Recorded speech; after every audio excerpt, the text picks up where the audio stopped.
Quoting USC Title 36, Section 902, display of the POW MIA flag pursuant to this section shall be in a manner designed to ensure visibility to the public.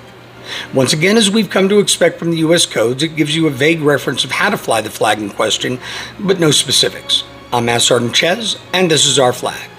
In the last 3 R flags, I presented a short history of and the days to fly the POW MIA flag.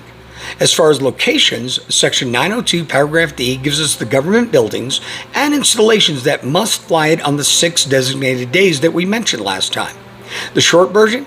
If it's a federal government building or installation, then they're required to fly it then, but are encouraged to fly it every day.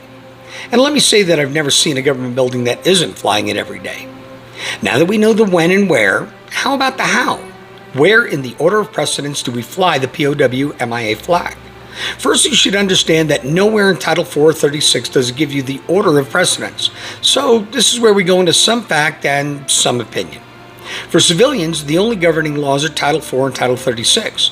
Thus, with no instructions in there, you have to interpret what to do. Because Section 189 is the last section of Title 36, Chapter 10, you could interpret that all of the flags mentioned have higher precedence. The military does interpret it that way, as I'll show you in a moment. But once you start looking at the veteran organization websites, the National League of Families site, the government agency sites, the answer's all over the place.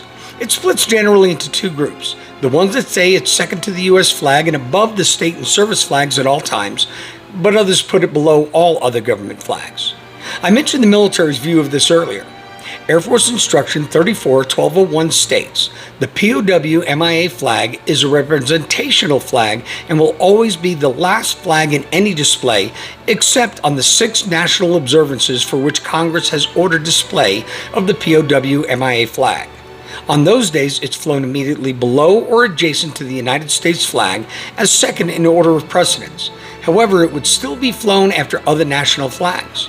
Note, in all the years I was in the military, I've never seen the POW MIA flag swap to the second position on those 6 days. In fact, until I read it for this episode, I didn't even know that was a thing. And this is the end of our series on the POW MIA flag. This coming Friday is National POW MIA Recognition Day. I would ask that you please take a moment then to remember those who gave some and to remember those who gave all.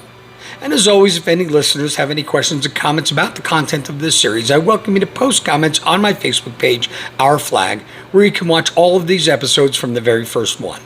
May God bless you, may God bless our military and first responders, and of course, may God bless these United States of America.